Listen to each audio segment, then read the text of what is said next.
Hi guys, it's Emily here from the Emily Francis Trio. I just want to say a big thank you to everyone that's checked out the new single, Lydian Child, already, and I hope you're enjoying it.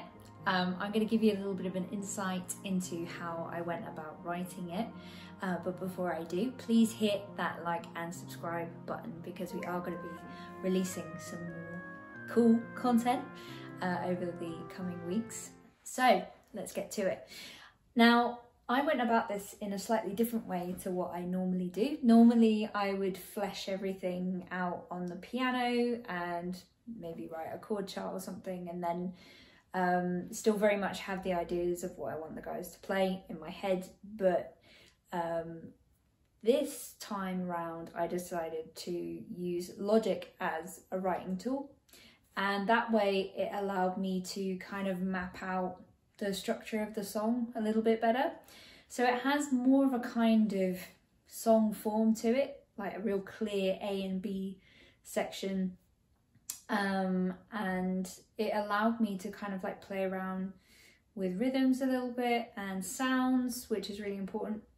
We normally, before we kind of go into a recording session, we normally demo everything because time is money and it just makes the workflow a lot faster. So we normally tend to demo everything before we even go and record it anyway. But this was one of the few where I actually just used Logic straight from the get-go.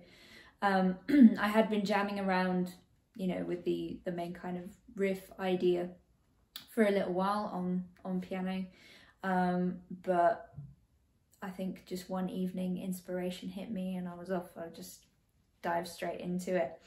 Unfortunately, I don't have the original kind of like shell version that I did before I started adding sounds and stuff, but I think the process went a little bit like this. So started off pretty much with the main bass motif that you hear on the track. Now, remember this is a demo, and these are sort of stock Logic sounds, but it was really just to kind of get the idea of the parts across. So this was the main bass part.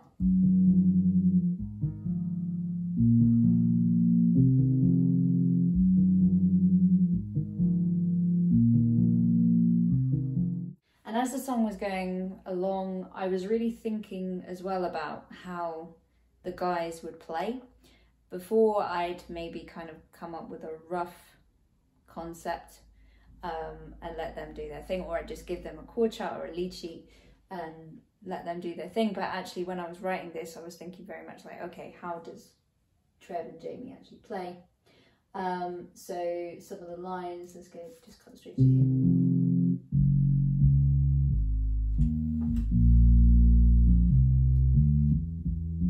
So it's almost like a counter melody type thing. Oh, not that though. That was terrible. I think he played it a lot better than that on the recording. So once the sort of bass line was established, I'm pretty sure, I'm trying to think if the melody came next or the pads. Knowing me, it was probably the pads, because I have this plugin called Analog Lab, and it has like 6,000 synth presets. It's incredible. And because I'm that much of a nerd, what I'll do is I'll just kind of delve into these sounds and just pick something that I like, and it will kind of inspire me and take me somewhere. So this is one of them. And I was listening to this earlier and I was like, oh God, it sounds really out of time, because the attack on this particular synth is really slow. So I'm having to play ahead of the beat in order to get the impact of where the peak of the sound is. So anyway, we'll give it a go, see what happens. So this is the two combined. It's quite different. And I was worried if I show you this, whether or not you would prefer this to what's actually on the track.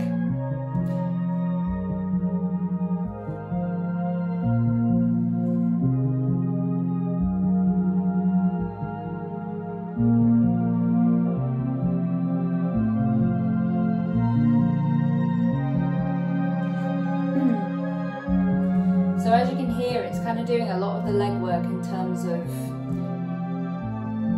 frequency range in this case. And now I bring it lower for the B section. Sorry. Sounds great. It's a really lovely patch, but it's doing quite a lot. It's kind of a motion synth where it's got lots of layers to it. But then, because of that rich pad sound, I needed like a lead synth that was going to cut through above that. So the sound that I used on the recording was from my Prophet 6 synth, but it's very close to this. So even though I've used an Analog Lab sound, what I ended up with was pretty similar. So using this process allowed me to kind of just like try out a few different options. So I'll play it with all the parts together.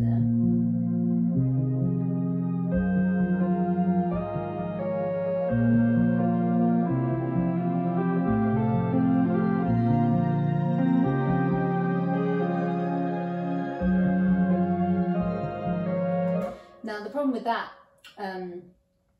in this particular instance is that pad is quite high, and it's competing for the same sort of frequency range as the lead there. So I think on the recorded version, I end up actually bringing those chords a little bit lower to give that lead line some space. But one of the things that's very important to me is when I'm writing, there has to be a certain amount of clarity in the parts to order to, you know, to drive the composition along. Quite often now in a lot of popular music, it's generally the production that does a lot of the legwork, so you know, sounds and textures and things like that, and obviously we're using that here. But I was thinking, like, actually the bass part and the melody combined gives you enough information, I think, about how the harmony is moving. So if I play both parts without the chords, hopefully you can hear what I mean.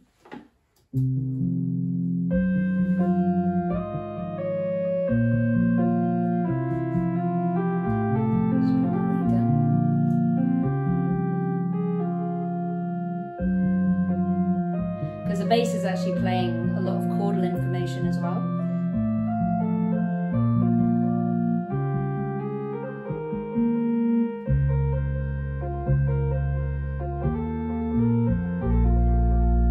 And now you can hear that kind of counter melody that was going on about.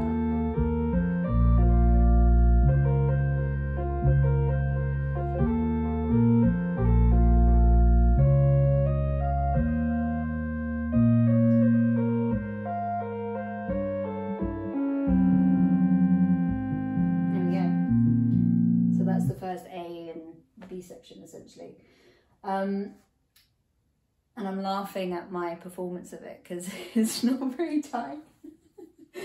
So anyway, now to the drums. Now, for those of you that know my drummer Jamie, you can imagine my fear presenting him with a demo version of this drum part. But the whole point of it, as I mentioned earlier, is just to get the feel of the structure of the track, where, you know, what I want to happen in what place, dynamically, texturally. So I have changed up the groove slightly in different sections in order to, you know, make it clear what kind of dynamic impact I want it to have. I've also written a couple of fills in there. This is also really handy for producing charts, you know, for rehearsals and things. So again, talking about that workflow. Anyway, so this is the part on its own.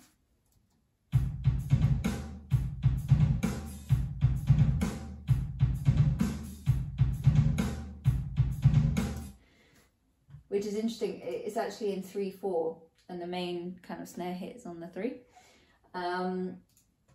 So let's, you know, yeah, I'll play it from, so he's coming in the B section, so I'll take it halfway through the A. Let's try this.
obviously I'm not getting, you know, the reaction to the rhythmic elements that are happening in the melody or the bass or whatever, you know, because it's not a real live performance. But at least by using that, it allows me to at least map the song out. Might be able to see, you know, I've sort of created little loops. So I've got like 8-bar, 16-bar sections that I've potentially copied and pasted. You can see that drum loop that just kind of carries on. And actually what was really humbling about this was that the boys pretty much played my parts. Obviously with their own, you know, embellishments and things, but the bare bones of what I wrote is very much in the track. And when I present something to them, I always get a little bit anxious. I'm like, oh my God, these incredible musicians, how are they going to respond to my ideas? But they loved it. And what was really evident about this was just how much their style had obviously kind of eked its way into my subconscious, and it sort of came out in this tune. I'll play a little bit more of it. I'll play the second B section part, so you can just sort of hear the idea for how that moved along.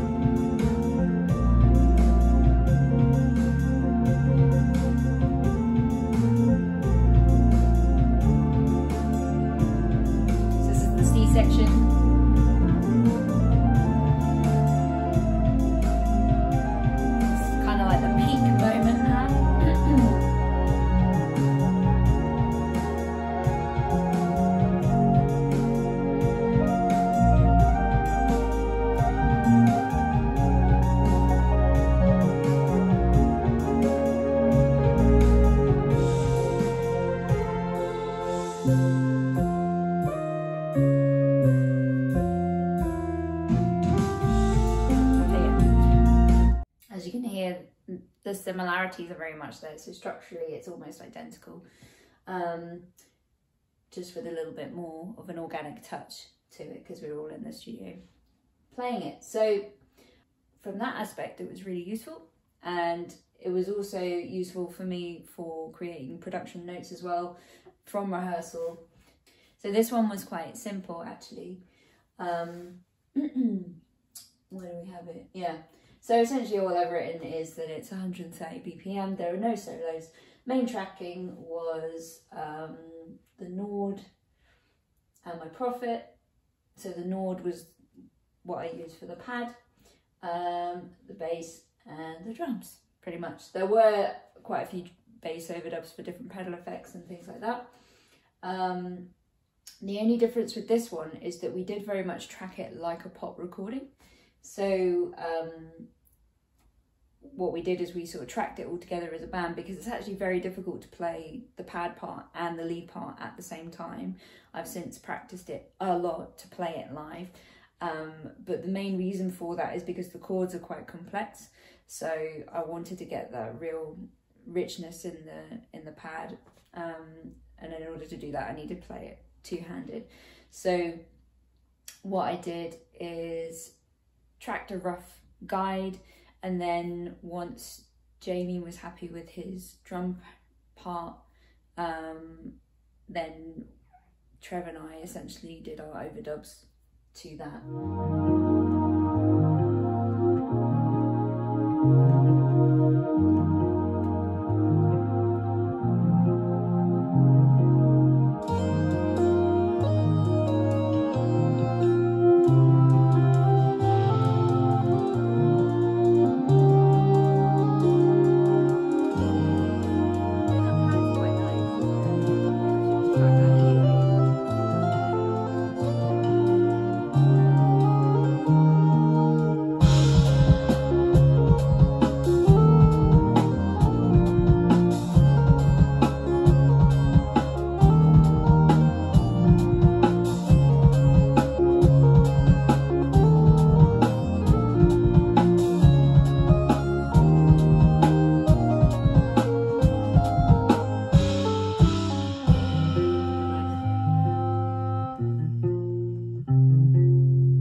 happens quite a lot of the time when we've tracked everything in the studio is that we will take away the rough mixes and we will then add overdubs and production elements before we take it to mixing.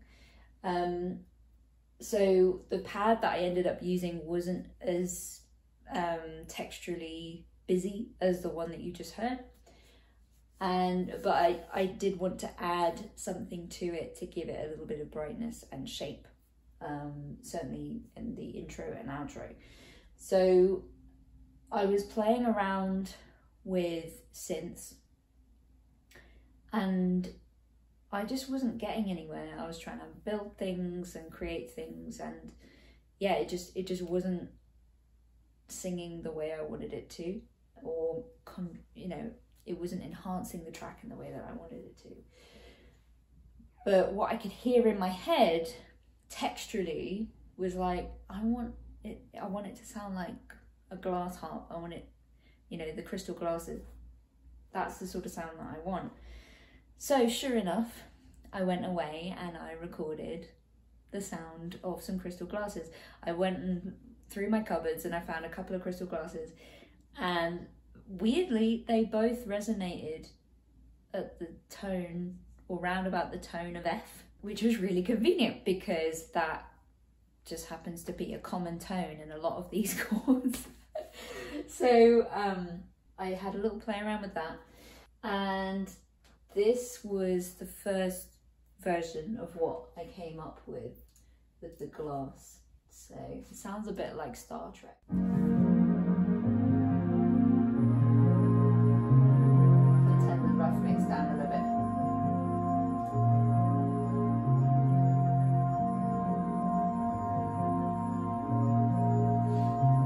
So all I did there was I took the main tone that I recorded, which was an F, and then I used a pitch shift to change it around basically.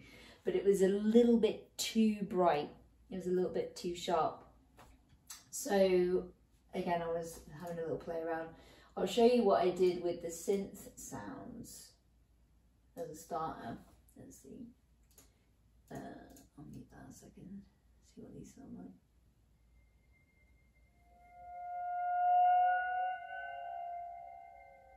So you can kind of hear what I was going for.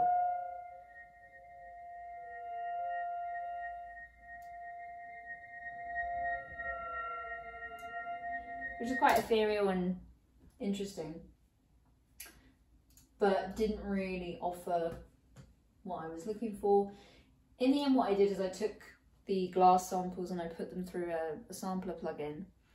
I also, which allowed me to change the pitch of the sample, but also added some tape saturation and some reverb, so it was really spatial, ambient. And then this is what we ended up with. I'll play it to you in isolation first.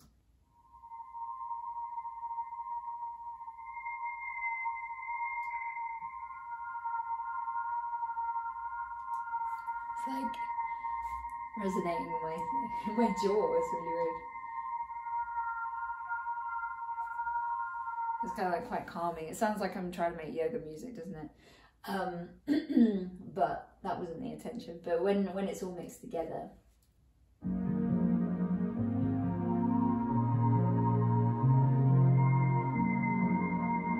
just a little bit more mysterious.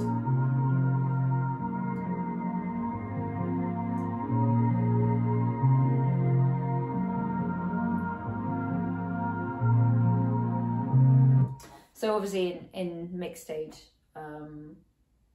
we had a little play around with that.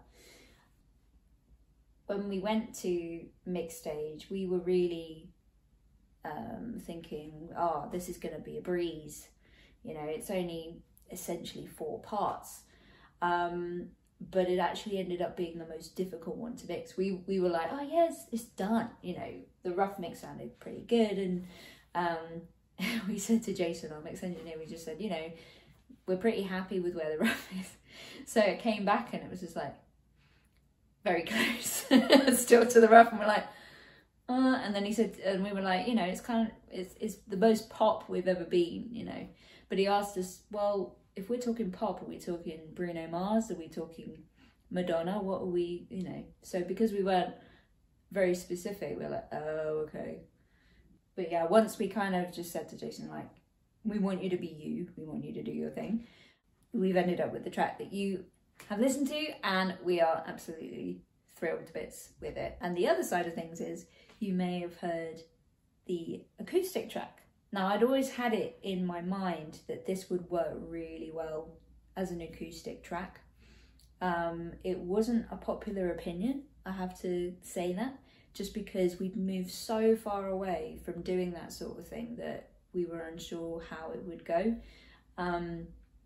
But interestingly, we went for it. But that acoustic track was done literally in 40 minutes.